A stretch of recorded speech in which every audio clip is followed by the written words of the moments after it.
Halo kawan maritim, apa kabar? Semoga semua selalu sehat dan tetap bersemangat ya kawan.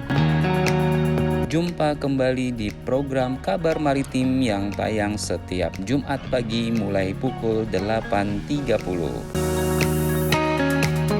Kali ini kita akan berkunjung ke pelabuhan yang berada di timur Indonesia dan di tenggara Pulau Sulawesi, yaitu Pelabuhan Kendari atau Kendari Newport. Kendari Newport selesai dibangun pada tahun 2019. Kelak, Kendari Newport akan menjadi pelabuhan bertaraf internasional di Sulawesi Tenggara. Pelabuhan ini akan mengakomodasi hasil perkebunan seperti kakao, mete, kelapa, kopi, cengkeh, dan lada untuk didistribusikan ke seluruh Indonesia.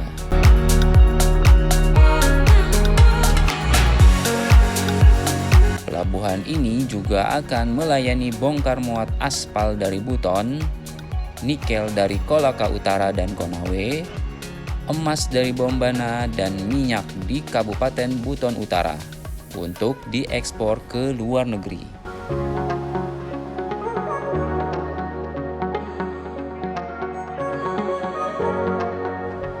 Kendari Newport memiliki 5 unit head truck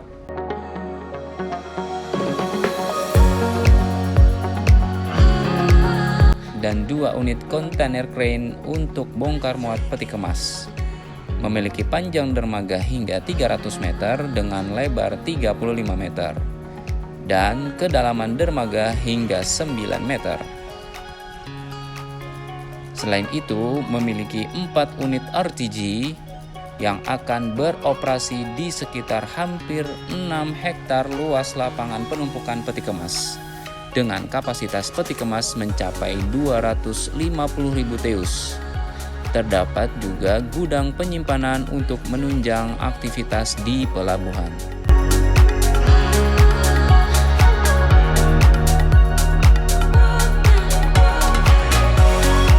Kendari Newport juga sudah mampu melakukan direct export atau ekspor langsung komoditas. Ada beberapa komoditas yang pernah diekspor melalui pelabuhan ini, seperti serabut kelapa tujuan Cina dan kacang mete tujuan Vietnam.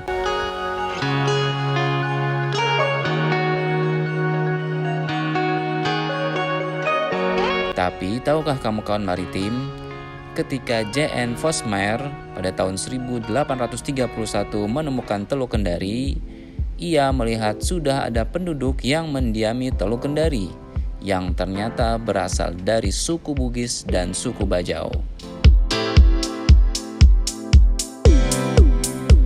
Menurut taksiran Vosmeyer, kampung nelayan tersebut telah terbentuk sekitar tahun 1820-an, yang berarti antara 10 hingga 15 tahun sebelum kedatangannya ke teluk itu. Vosmeyer juga mengamati perdagangan orang Bugis dan orang Bajau pada saat itu, yang melakukan barter antara ikan dengan komoditas lain seperti beras dan kopra. Vosmeyer juga menyebutkan adanya hubungan antara Kerajaan Bone dengan Kerajaan Laiwoi, karena Kerajaan Bone berkeperluan untuk menancapkan pengaruhnya di pesisir timur Sulawesi untuk menggantikan Makassar yang telah terlebih dahulu menjalin hubungan dengan penduduk asli. Meski begitu, kedatangan pemukim Bugis dan Bajau ke Teluk Kendari diperkirakan terjadi pada masa Perang Makassar pada tahun 1654 sampai 1670. Mereka datang bermukim di wilayah Teluk selain agar terhindar dari peperangan dan kemelut politik yang menimpa tanah air mereka, juga karena mencari penghidupan yang lebih baik.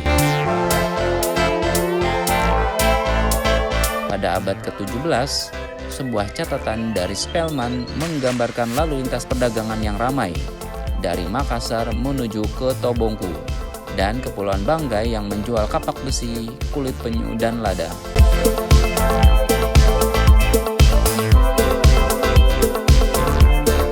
Bukti ini dikuatkan oleh Vosmeyer yang menyebutkan tentang jalur perdagangan menuju Tobongku yang sangat ramai dengan perdagangan khususnya pedagang Bugis dan Makassar yang tiap tahun berdatangan ke wilayah ini dengan menggunakan perahu Padewakang dan kora-kora. Tobongku menurut catatan Vosmeer adalah negeri bawahan Ternate yang otonom, sehingga cukup makmur dan aktif melakukan perdagangan di sepanjang pantai timur Sulawesi dan Kepulauan Banggai. Dari situ perdagangan kemudian diteruskan ke Teluk Tolo. Perdagangan yang paling utama adalah teripang, karet, dan lilin.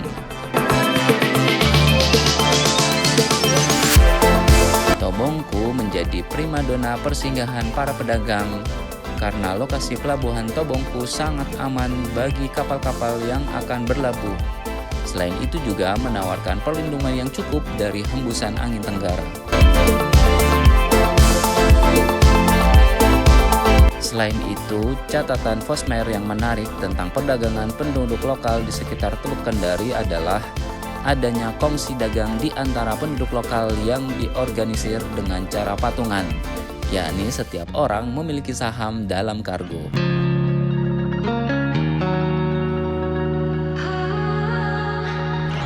Kedatangan orang Bugis selanjutnya terjadi ketika perang antara Kerajaan Bone dengan pemerintah Belanda pada tahun 1824 sampai 1825. Ketika bangsawan Bone yang bernama Arung Bakung memilih keluar dari Bone dan kemudian berhasil menancapkan pengaruhnya di Kerajaan Laiwoi.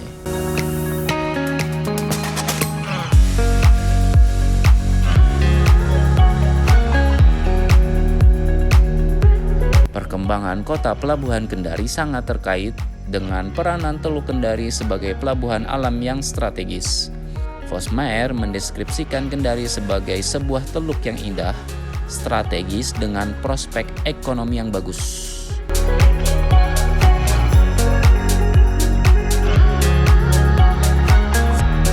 Vosmeer menyatakan bahwa Kendari sangat tepat untuk dijadikan sebagai salah satu pusat pemerintahan dan niaga Belanda yang penting di wilayah timur Sulawesi, terlebih untuk pengamanan wilayah tersebut dari serangan bajak laut.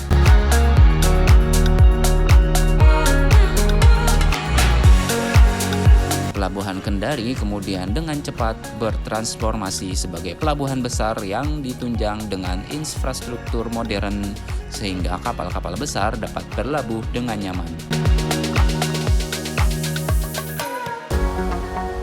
Karena itu, selama pemerintahan Hindia Belanda di sana, Pelabuhan Kendari juga berfungsi sebagai tempat penimbunan barang dagangan atau collecting center dengan cakupan yang lebih luas dari sebelumnya, dengan komoditi utamanya yaitu hasil laut dan hasil hutan berupa kopra, rotan, dan damar yang didatangkan dari wilayah pedalaman.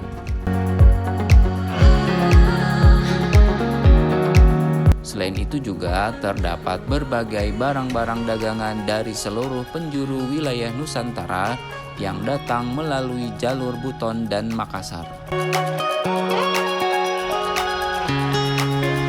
Pelabuhan Kendari juga semakin penting kedudukannya bagi Belanda secara ekonomi setelah pemberlakuan cukai ekspor impor pada kapal-kapal yang berlabuh serta berbagai macam pajak. Karena itu, Pelabuhan Kendari dengan sendirinya menjadi ramai dengan lalu lintas kapal.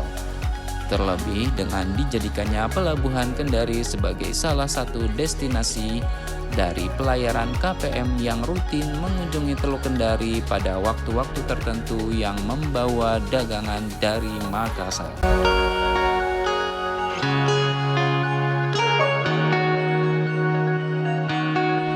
Nah, kawan maritim, sampai sini dulu ya edisi kali ini. Kita jumpa lagi minggu depan di YouTube channel Museum Maritim Indonesia. Aku, kamu, cinta maritim. Kawan maritim.